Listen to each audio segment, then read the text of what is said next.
Hey guys, what's up?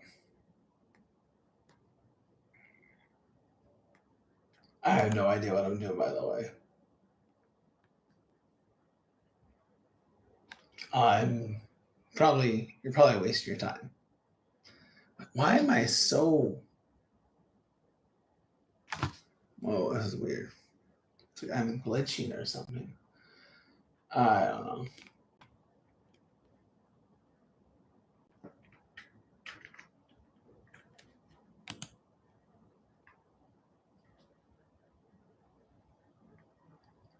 How are you guys doing?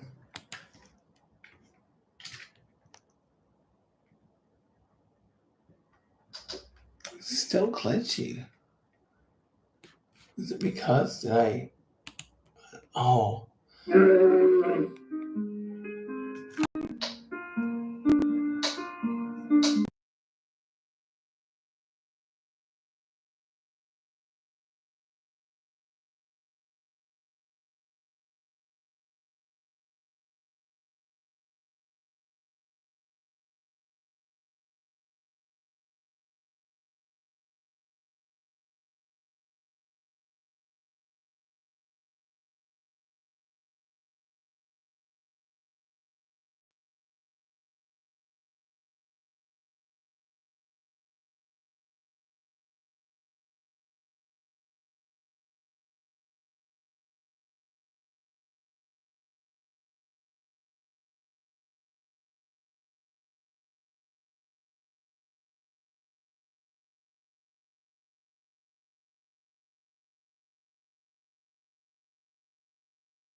guys. Doesn't matter.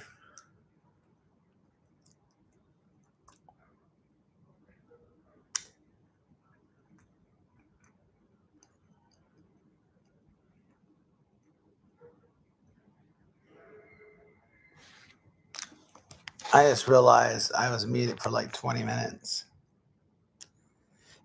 Whatever.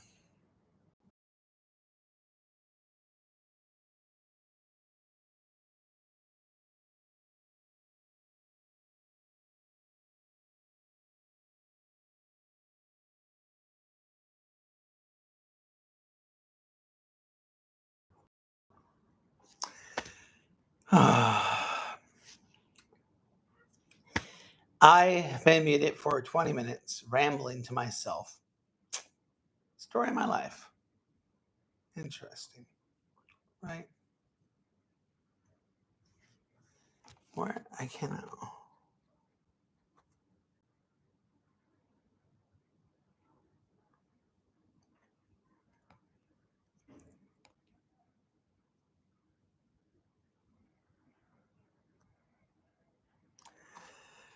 All right, guys. Hello, hello. Welcome, welcome. If you're trying to watch for the last maybe 15 minutes, I went muted. I muted myself. I didn't realize it till now. I was ranting about something, but it's going to be looking really funny. So, um, if you're here, hopefully, I want to probably put a pin post when the silence stops. But hello, guys. Welcome. All right.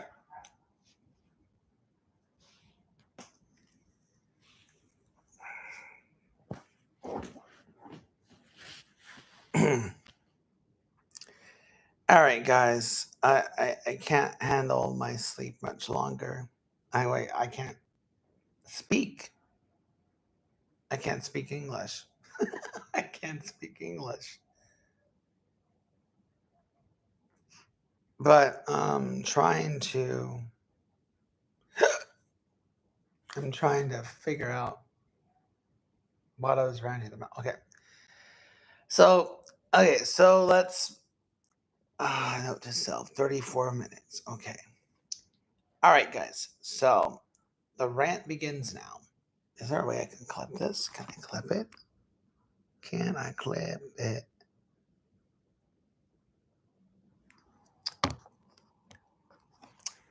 All right, guys. Here we go.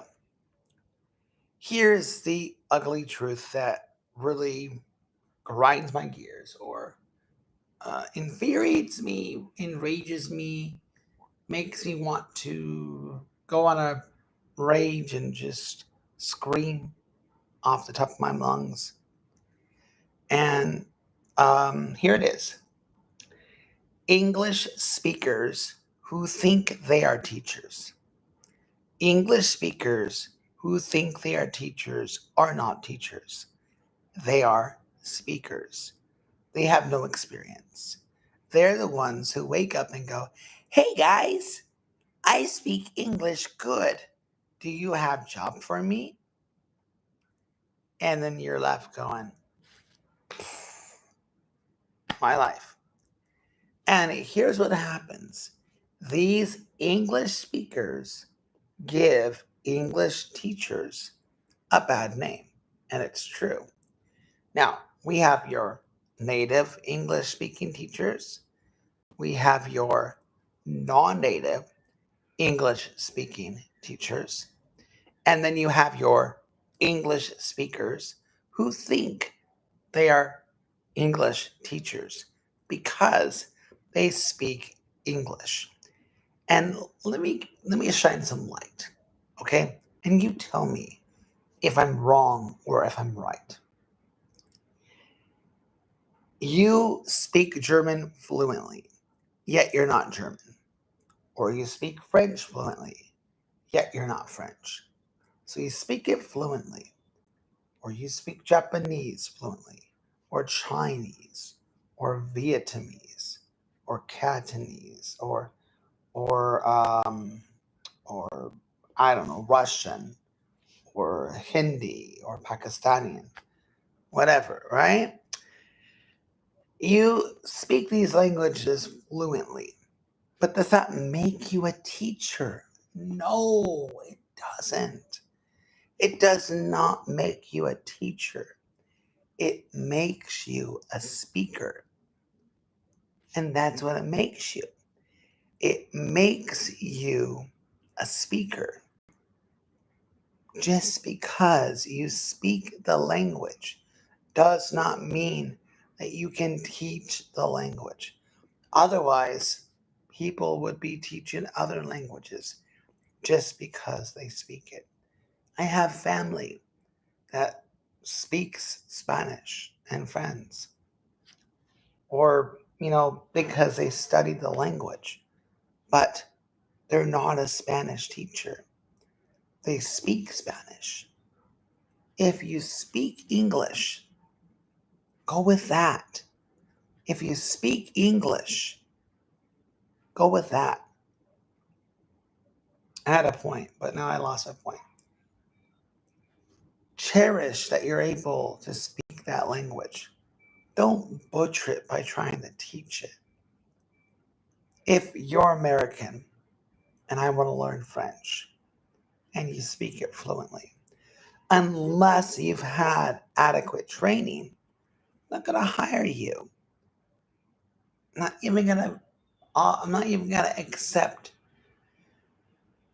I'm not even going to accept it as a voluntary practice that you want to say. Oh, I can do it for free. I teach French. I speak French. It's like no, no, it's okay. Just because you speak French doesn't make you a French teacher.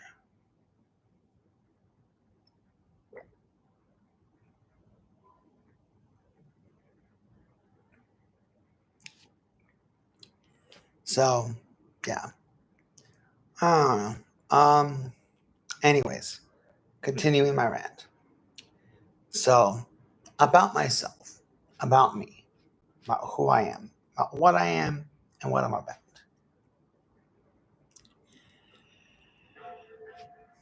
My name is Grant, and I have been teaching.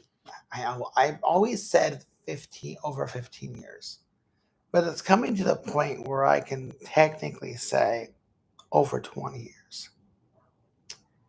Because technically, I started my adventure my junior year of high school for the co op preschool program.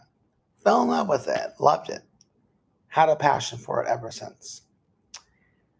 From there, I worked at various after school programs and worked at a variety of schools teaching and working again for them, and had a lot of ups and downs where you think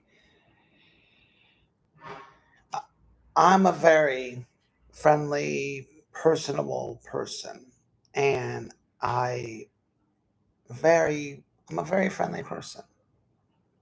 I like to meet new people, find common interest, and help out the best I can. Right? So I do that when I can,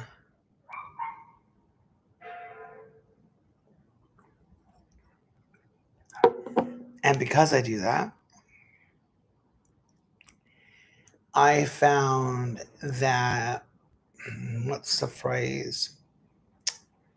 The grass ain't greener on the other side. I don't know if that's the right analogy, but I would befriend people and think they're who I think they are until they aren't who they are. And I've been backstabbed, I've been betrayed.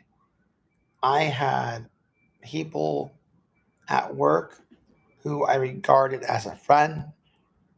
We did activities outside of work um, as a group of people who just hung out and chilled, relaxed. And then I was betrayed. I was let down. I was belittled. I was it was, it became nightmares.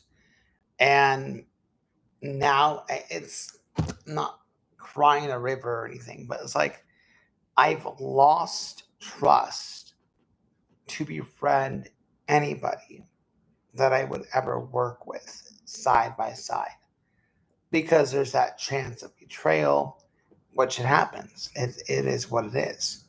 It's the survival of the fittest, right? Or whatever. So if I was to work, I feel like I'm going off on top tangents here. So I'll come back to that. So put a place mark there. So hey guys, what's going on? I see a lot. I see a few of you guys like lingering in. I would love it if you guys said hey, or nay, or bay, or k, or j, or pay, or whatever it is you want to say.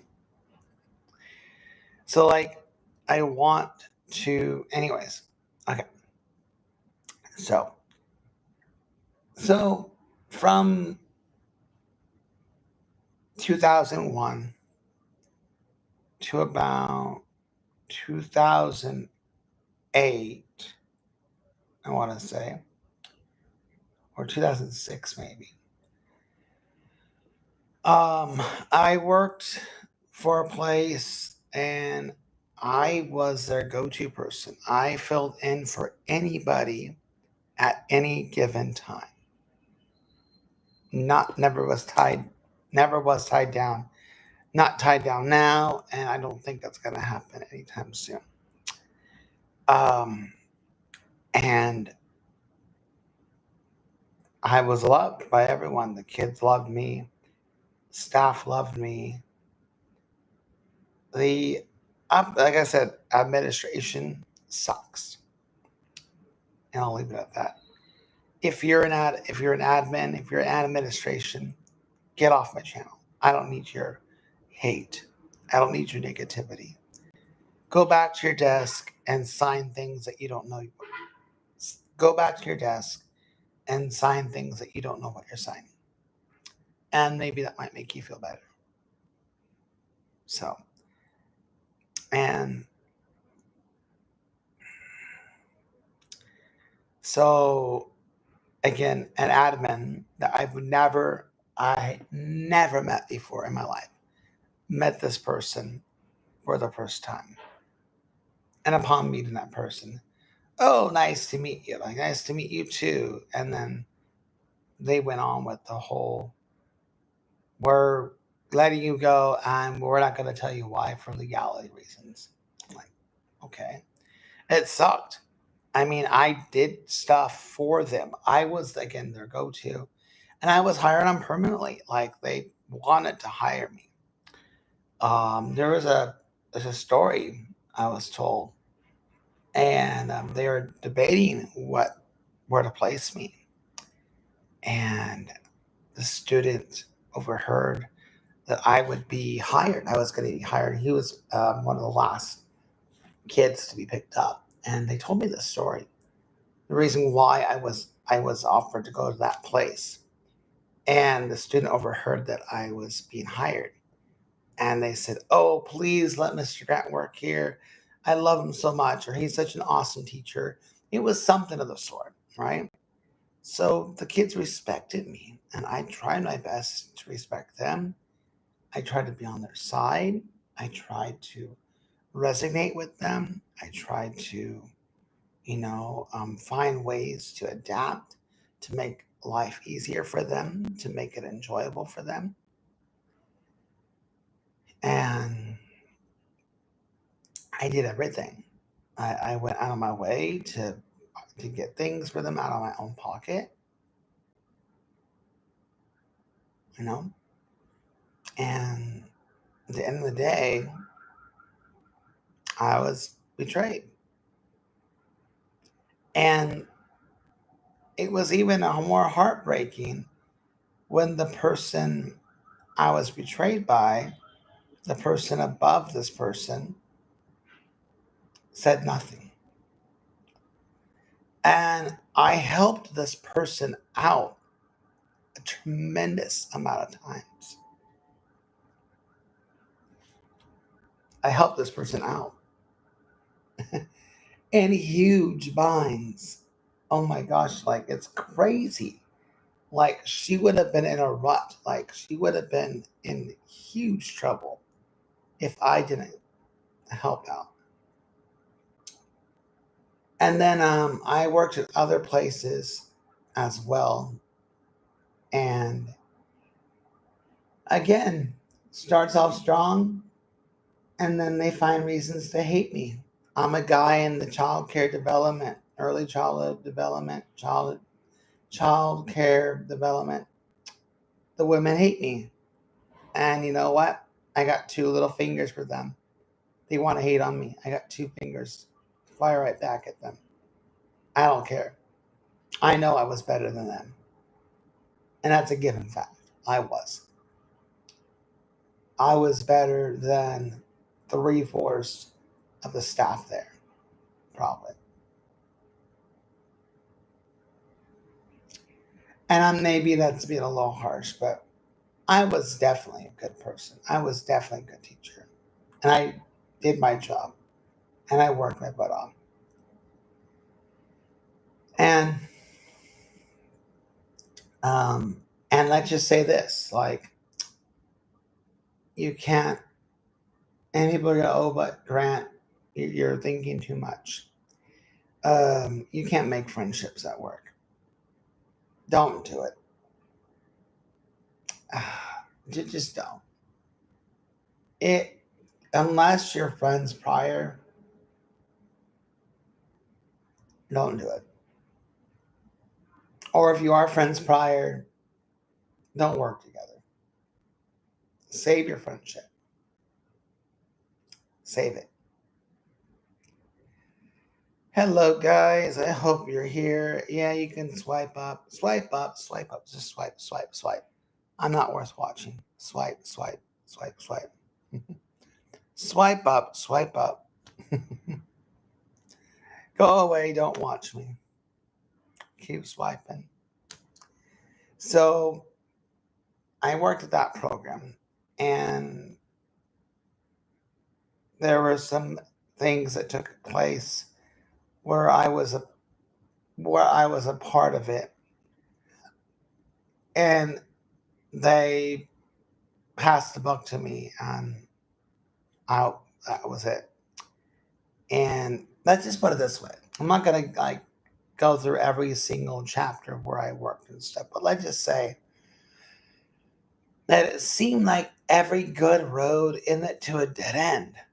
All right, so finally, um, it came to a point where my best friend of technically 30 years, but we didn't start to become closer till about maybe, mm, I want to say maybe 25 years ago. We were actually a lot closer and being friends. Like I've known him for over 30 years, right? Back in grade school, I knew him. And he was working in China. And I thought, why not? Like, what? I was very apprehensive. I was very apprehensive. And I thought, meh, why not? Like, what's the harm? What's the worst that could happen? You know? And I got an offer, and I came there knowing absolutely nothing. And I love my friend to death. This person's awesome. But I'm not saying I should have been handheld. I could have, would have, should have done more research, and I didn't. I was kind of thrown out there with a random, what I thought was a school, but it ended up being an agency. So I was with this agency, and they couldn't place me. And they said, "Oh, it's because of these bumps on your body." You know, I'm like, You're kidding me, right? Like, are you serious? And my friend was like, he was getting busy with other classes and stuff, and he had some private group classes, and he gave them to me, and the parents loved me instantly. Because I kept thinking, oh man, I came to China, they're not hiring me. It's starting over again, you know? I thought this was going to be different. And so these groups of parents wanted me to work, you know? Agency couldn't get me a job. They failed. They were the failures. I wasn't. And yeah. So, and this is like, I first got there and I didn't have the Uber app in China, which was a DD. I guess DD came around maybe a couple years, maybe a year after I was there. But there are taxis that I could use. So there are taxis, and I learned how to get a taxi and the whole thing, and then give them the street name in Chinese, and either they'd shake their head or and then drive off or tell me to get in. Once I was able to find out there was an app that worked and I could order things online and food and all that jazz, it was a lot better. So, fast forward a bit, the agency gave me an out. They're like, well, we can't give you a job. You could stay with us, but we'll pay you less. Or you can leave. And I'm like, I'm out of here. Found another job, which allegedly was promising. First red flag was when I was being interrogated by the staff because of the demo video I showcased to them. And then I was under the impression that it was like a school. I'd be teaching in a class and it was just another training school and they subcontracted us to kindergartens and stuff. And it was after my first year there. No, yeah, it was no, no, no. It was before I even hit my year mark. So, um, yeah. So my first year, um, and not even a couple months in, the kindergarten Chinese teachers were horrible. Schools were very last minute at making decisions. You know, they would say, "Oh, we're gonna drive you there," and then they'd say, "Sorry, the driver can't drive you. Get a taxi. We'll pay you back." You know, and that would happen. Why am I at 0 views now? And um, that ended very interestingly. It's kind of funny because when I would leave the job, hell broke loose. When I left the agency, I had a coworker, a friend, who said, "Oh my gosh, you're so lucky. They let you go. I'm going through hell." Right? Then I worked at a different. Then I worked at a different company, an English training school. And when I left, hell broke loose almost instantly. Almost instantly, hell broke loose. It was hilarious. And then they didn't want me to continue. Like I stuck up for myself a bit and I asked too many questions.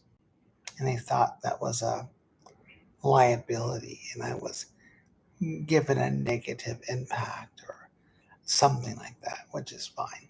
I don't care. And I moved to a different city, and I can talk about personal relationships, but I'm going to stick to the school stuff. Work for another. Now, I was torn between, um, and this is how they get newbies. This is how they get you. If you ever want to work in China or Vietnam or South Korea or Thailand, I'm sure it's all the same. If you want to work for an English center, don't believe how they sell it unless you see things on paper. So the way they sold it to me, because I was debating between an English center and the kindergarten. And the English center is like, oh yeah, you work all day on the weekend, you have 2 days off during the week, and you only work in the evenings. All right. The kindergarten was you work 8 to 5, weekends off. Well, like weighing the options. Um, okay, days during the week, okay, weekends don't really matter. I work all day. It isn't as glamorous as it seems unless you really have like a set schedule at a set center, at a set place, at a set time. Your hours are going to be crazy. They're going to juggle you all over. So I was going to like 3 centers, which is utterly ridiculous. So I was going to like 3, 4 centers. And at the end of that, they put me to desk work. They didn't want to assign me to any place. I had coworkers about telling me they ridiculed them. How could you do that to him? He's a good teacher. He's a hard ass worker. And they gave me an out saying, if you can find a job, we'll give you your paperwork, we'll release you. I'm like, all right. When I left that place, hell broke loose again. Half the staff quit, half the parents left. They split the ownership of that place, and I found a kindergarten. Now, I worked at this kindergarten for at least, I want to say over 5 years. I think it was 20, no. It was 2016, I think, when I went there. It was like fall of 2016 or something. And I came to China in 2014 in July.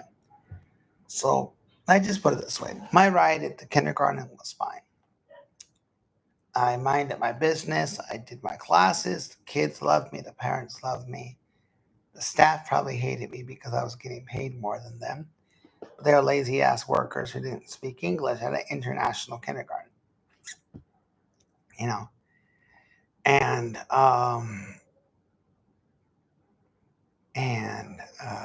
yeah. So fast forward. I want to say fast forward 2020, yeah, when the whole COVID stuff happened. When the COVID stuff happened, when the COVID stuff happened, I wonder if I can say COVID without YouTube taking it down. When that stuff happened, everything was locked down in China. Everything. Everything was locked down. And uh, the school I worked for was always late paying us. Always late. Never on time. It was a miracle when they were on time. Like it was once in a blue moon. I think I was in the 5 to 6 years I was there. I think I was paid on time 10 times, but always a week later, 2 weeks later, a month later, and only partial payment. And yeah, COVID happened. They didn't pay any of us for like 5 months. Luckily, I had savings. I had backup. you know, and then there were lockdowns, and then April 20, was it March,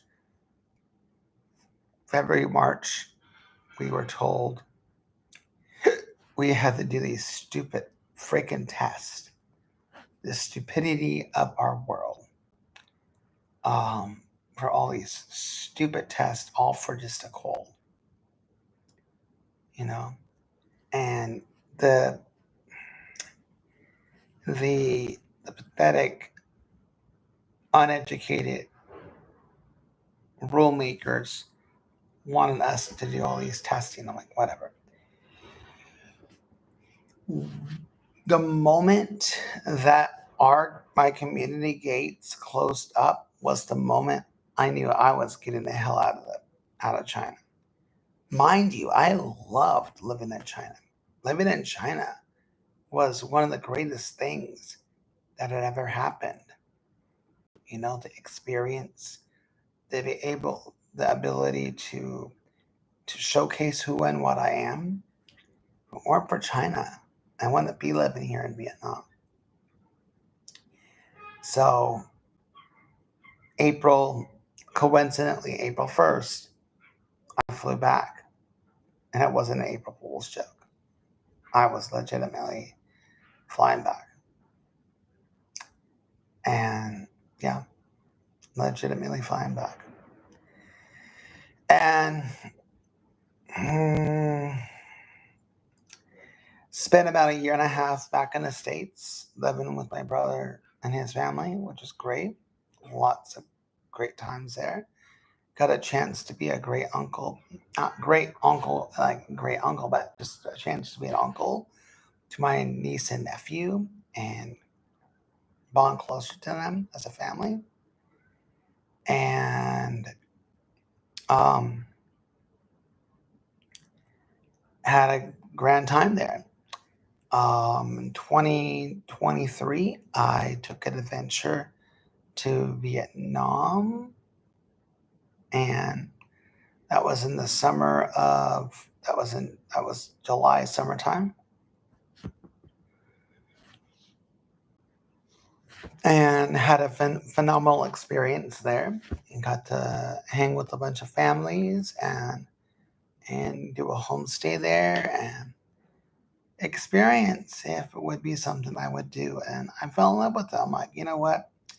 I felt so happy in Vietnam, being out of the States. The States, I got headaches, I got anxiety, I got stress, I felt ridiculed, belittled, not respected. I didn't feel I was in my own element there. So, um, yeah. Yeah. So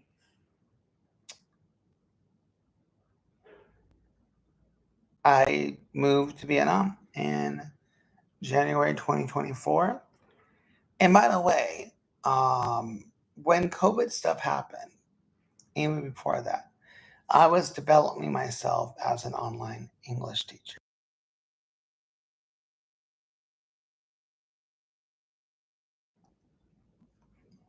I was developing myself as an independent online English teacher. For I've been doing that for like over 5 years now. Well, probably, yeah, maybe. I don't know. I mean, I've had online students probably since 2018. I'd have to check,